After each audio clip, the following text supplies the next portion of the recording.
Assalamualaikum warahmatullahi wabarakatuh. Hai anak-anak ibu yang soleh dan soleha, apa kabar semuanya? Semoga selalu diberikan kesehatan oleh Allah Subhanahu wa Ta'ala ya anak-anak. Nah, sebelum memulai pembelajaran pada hari ini, marilah kita berdoa terlebih dahulu. Berdoa dimulai.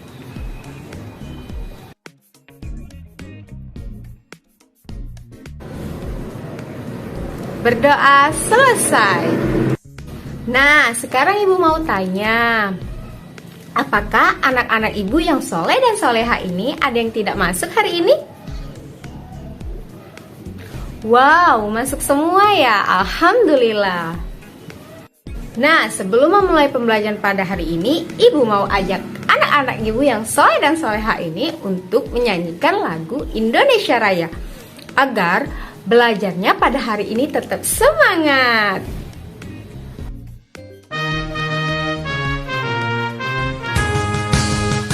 Indonesia, tanah air, tanah tumpah darahku.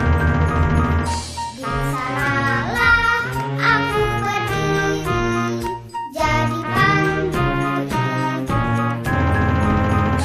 Indonesia, kebangsaanku, bangsa dan tanah airku.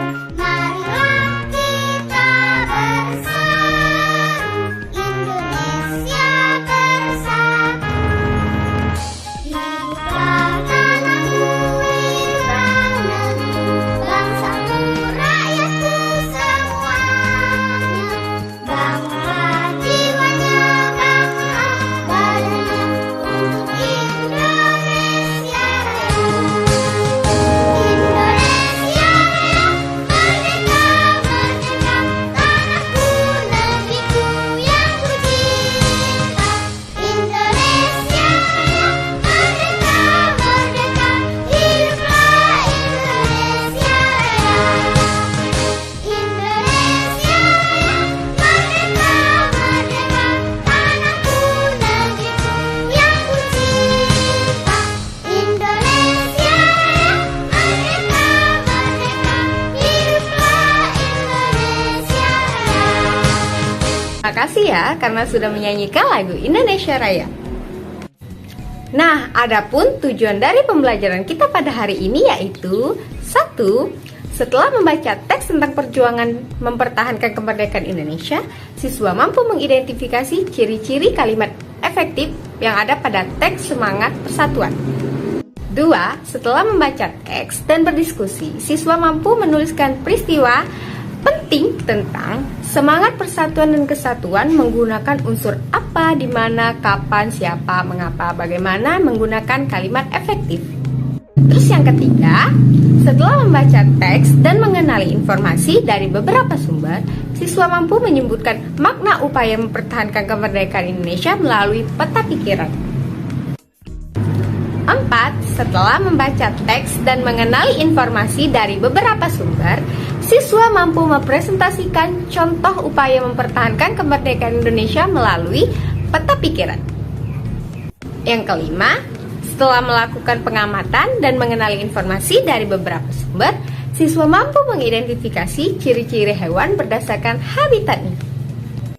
Nah, sekarang ibu mau kalian untuk memperhatikan gambar ini. Setelah proklamasi kemerdekaan Indonesia pada tanggal 17 Agustus 1945, seharusnya bangsa Indonesia telah merdeka dan bebas dari segala bentuk penindasan serta penjajahan. Namun, kenyataannya tidak demikian. Bangsa Indonesia masih perlu berjuang mempertahankan kemerdekaan Indonesia. Mengapa ya anak-anak? Apa yang terjadi dengan bangsa Indonesia? Ayo kita pelajari bersama-sama ya anak-anak. Perjuangan mempertahankan kemerdekaan Indonesia setelah proklamasi kemerdekaan Indonesia pada tanggal 17 Agustus 1945, ternyata bangsa Indonesia masih harus berjuang mempertahankan kemerdekaan Indonesia dari gangguan bangsa asing yang datang. Seperti dari pemerintahan Belanda, pasukan Belanda kembali datang ke tanah air. Kedatangan ini disambut dengan berbagai bentuk perlawanan oleh bangsa Indonesia. Sehingga sejak tahun 1945 sampai 1950 telah terjadi berbagai macam pertempuran di daerah. Nah, yang terjadi setelah proklamasi kemerdekaan Indonesia, ternyata perjuangan bangsa Indonesia belum selesai. Bangsa Belanda dan pasukan Inggris juga menjajah Indonesia, namun bangsa Indonesia melakukan perlawanan. Pertempuran di Surabaya pada tanggal 25 Oktober 1945, tentara sekutu yang dipimpin oleh Brigadir Jenderal Malabi pada tanggal 27 sampai 30 Oktober 1945 terjadi kontak senjata antara para pemuda Indonesia dengan pasukan Inggris. Pada pertempuran ini, pasukan Inggris dapat dipukul mundur. Bahkan, puncak dari pertempuran tersebut adalah terbunuhnya pimpinan pasukan Inggris yaitu Brigadir Jenderal Malabi. Nah, pada tanggal 9 November 1945, Inggris mengeluarkan ultimatum yang berisi semua pimpinan dan orang Indonesia yang bersenjata harus melapor dan meletakkan senjatanya di tempat yang ditentukan dan menyerahkan diri dengan mengangkat tangan. Namun, ultimatum tersebut ditolak oleh pihak Indonesia. Pada tanggal 9 November 1945 terjadi pertempuran yang sangat dahsyat.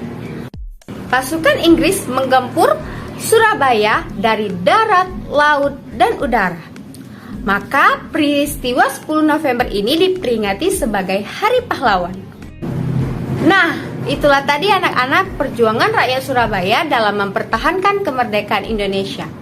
Dari teks tersebut, anak-anak ibu bisa tidak membuat peta pikiran seperti yang ini dengan kalimat efektif. Nah, apa sih kalimat efektif itu?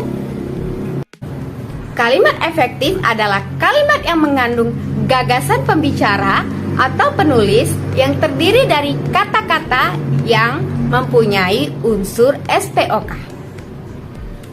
Adapun ciri-ciri dari kalimat efektif yaitu 1. Memiliki unsur penting atau pokok minimal, unsur subjek dan predikat. 2. Menggunakan struktur bahasa yang tepat.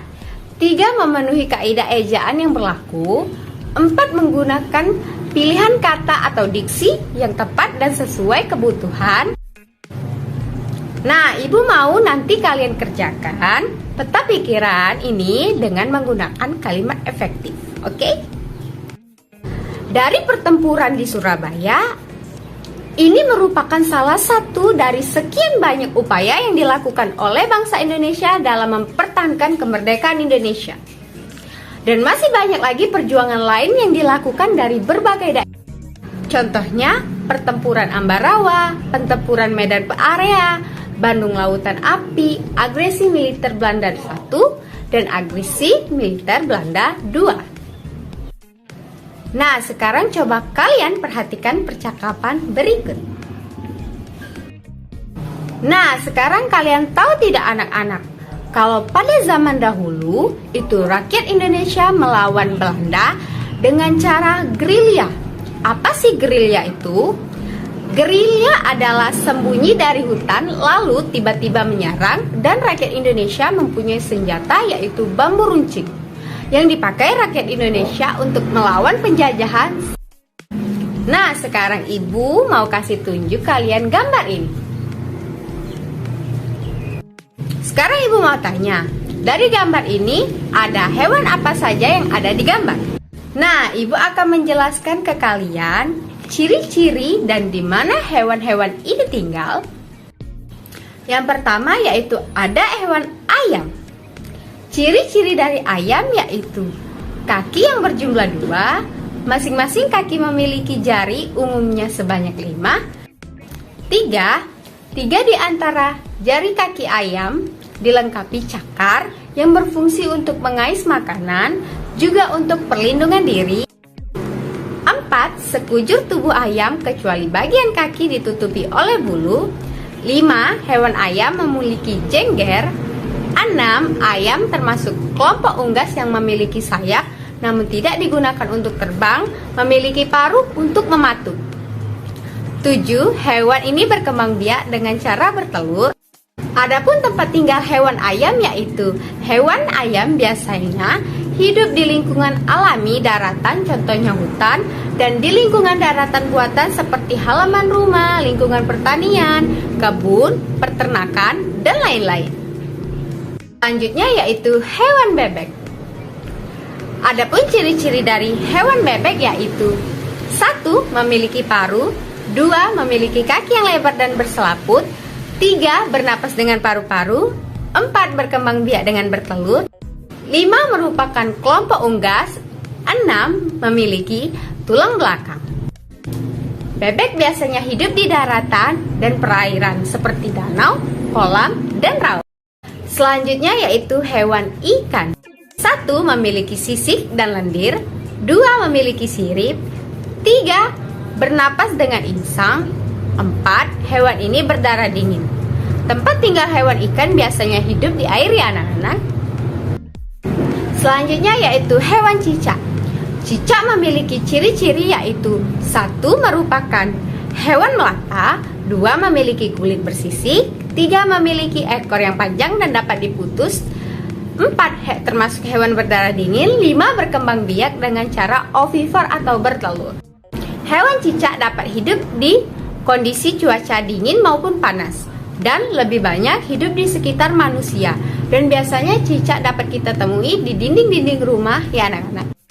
Nah, tadi ibu ada menyebutkan hewan berdarah dingin. Apa sih hewan berdarah dingin? Hewan berdarah dingin adalah hewan yang suhu tubuhnya kira-kira sama dengan suhu lingkungan di sekitarnya. Hewan berdarah dingin, suhu tubuhnya dipengaruhi oleh lingkungan. Suhu tubuh bagian dalam lebih tinggi dibandingkan dengan suhu tubuh di luar. Nah, anak-anak, hewan-hewan ini memiliki cara menyesuaikan diri dengan lingkungan mereka berbeda-beda. Sesuai dengan tempat tinggal mereka. Penyesuaian diri dengan lingkungan mereka disebut dengan adaptasi. Nah, sekarang ibu mau kalian mengerjakan tugas di rumah sebagai PR kalian dan untuk kalian belajar di rumah. PR-nya yaitu ini. Nah, demikianlah pembelajaran kita pada hari ini. Kita tutup dengan membaca doa terlebih dahulu ya anak-anak. Ayo berdoa. Berdoa dimulai. Berdoa selesai. Ibu tutup pembelajaran kita pada hari ini dengan wabillahi taufiq wal hidayah. Wassalamualaikum warahmatullahi wabarakatuh. Sampai ketemu di pembelajaran selanjutnya ya anak-anak.